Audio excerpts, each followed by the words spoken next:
नमस्कार बच्चों, उम्मीद है आप सभी ठीक होंगे। बच्चों, आज का जो टॉपिक है वो है नीलकंठ, कक्षा 7वीं और चैप्टर नंबर 15 से है।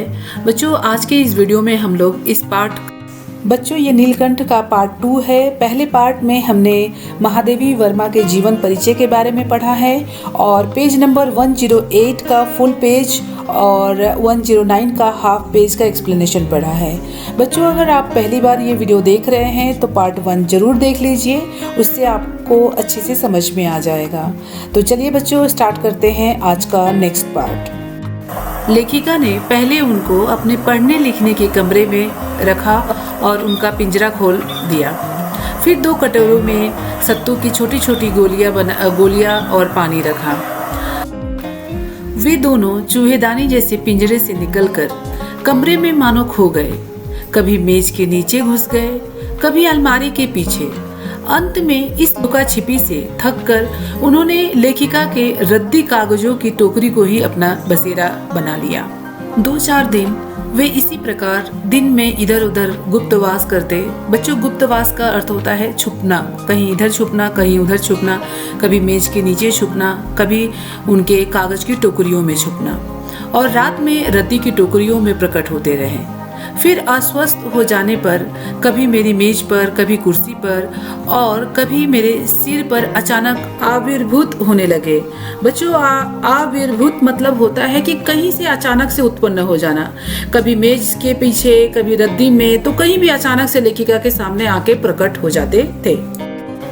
लेखिका ने तो खिड़कियों में जाली लगा रखी थी, पर दरवाजा लेखिका को हमेशा बंद रखना पड़ता था। लेखिका के पास एक बिल्ली थी जिसका नाम था चित्रा। वो इस नव आगंतुकों का पता लगा सकती थी। मतलब ये जो मोर के बच्चों को लेकर आए थे, लेखिका उसका पता लगा लेती। और शोध मतलब होता है बच्चों खोज करना, और नव आगंतुकों उसको अलग करोगे तो 9 प्लस आगंतुकों मतलब नया जो घर पे मेंबर आते हैं उसको हम कहते हैं। तो ये उसका अनुमान लगा लेती और फिर उसके बाद क्या होता किसी को भी नहीं पता था।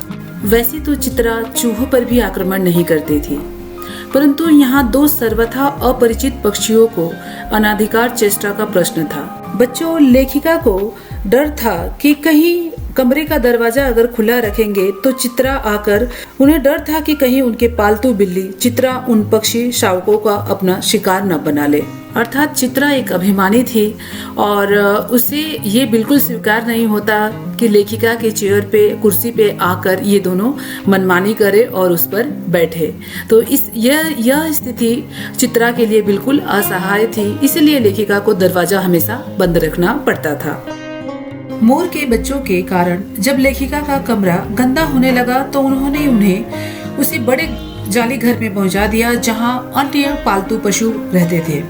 मोर के बच्चों के वहां पहुंचते ही हलचल सी मच गई। बच्चों, जैसे नए मेहमान के आने से घर में कैसे हलचल सी मच जाती है, वैसे ही चारों तरफ हलचल मच गई। कबूतर, खरगोश और तोते कौतूहल से भरकर उसे देखने लगे। उन्होंने उन नए मेहमान का स्वागत ऐसे वैसे ही किया जैसे परिवार में किसी नववधू का होता है। धीरे धीरे मोर के बच्चे बड़े होने लगे। मोर के सिर की कलगी बड़ी घनी और चमकीली हो गई, चोंच टेढ़ी और तेज हो गई। उसकी चोंच इतनी तेज हो गई, बहुत नुकीली हो गई थी। बाद में वो अपने चोंच के इस्तेमाल से लोगों को मार भी दिया करती थी। लोगों मतलब दूसरे अन्य पशु पक्षियों को नुकसान भी कर देती थी। और उसकी आंखों में नीली आभा चमकने लगी। नीली गर्दन पर धूप छाई तरंगे उठती गिरती प्रतीत होती थी। लंबी पूंछ और पंखों में इंद्रधनुषी रंग झलकने लगा। इंद्रधनुषी रंग अर्थात बच्चों, जैसे इंद्रधनुष में 7 रंग दिखते थे, वैसे ही मोर के और मोरनी के पंख भी बहुत रंगीले, इंद्रधनुष के समान रंगीले दिखने लगे।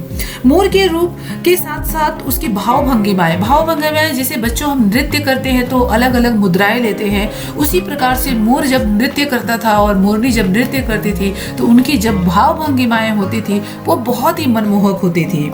मोरनी का विकास जिस प्रकार से मोर का विकास हुआ उस गति से नहीं हुआ, लेकिन उतना चमत्कारिक नहीं हुआ, लेकिन लंबी पूंछ और धूप छाई गर्दन, चंचल कलगी और पंखों की श्याम श्वेत पत्र लेखा उसे मोर के उपयुक्त संगिनी प्रमाणित करने लगी। इसी के कारण मोर का जो गर्दन था वो नीला होने के कारण लेखिका ने उसका नाम नीलकंठ रखा। बच्चों यहाँ पर हमेशा एक क्वेश्चन आता है कि मोर का नाम नीलकंठ क्यों रखा गया? तो नीलाव ग्रीवा मतलब नीली गर्दन की वजह से मोर का नाम नीलकंठ रखा गया। मोरनी को सदा उसके आगे पीछे घूमते रहने के कारण उसका नाम लेखिका ने राधा रखा। लेखिका कहते थे कि उन्हें पता ही नहीं चला कि कब अपने स्वभाव के कारण और संस्कारवश मोर ने स्वयं को अन्य सभी जीवों का रक्षक और सेनापति नियुक्त कर लिया। मतलब अपने आप को सेनापति घोषित कर दिया नीलकंठ ने। अपने जो भी उस पिंजरे में जो भी पशु पक्षी रहते थे उन सभी का रक्षक बन गया। वह सबको लेकर सुबह की उस स्थान पर पहुंच जाता जहां दाना बिखेरा जाता था। सभी को जहां पर लेकर वो दाना खाने के लिए पहुंच जाता, वह घूम घूम कर सबकी रखवाली करता और अगर किसी ने गड़बड़ की तो उसको दंडित भी करता था। वह चोंच से खरगोश के बच्चों को कान पकड़कर तब तक उठाए रहता जब तक वे चीखने न लगते। उसके भय से फिर कोई जीव उसे नाराज करने का साहस न करता। मोर का उन जीवों के प्रति प्रेम भी असाधारण था। जब वह मिट्टी पर अपने पंख फैलाकर बैठ जाता तो सब उसकी लंबी घनी पूंछ पर छुआल जैसा खेल खेलते रहते थे। जब वो घनी पंख को फैलाकर जमीन पर बैठ जाता सब उसके आसपास छुआल का खेल खेलने लगते थे। बच्चों चैप्टर काफी बड़ा है इसलिए हम इसका आगे का पार्ट नेक्स्ट पार्ट 3rd में पढ़ेंगे। और बच्चों वीडियो अगर अच्छा लगा होगा तो लाइक कीजिए, शेयर कीजिए, सब्सक्राइब कीजिए। थैंक यू बच्चों।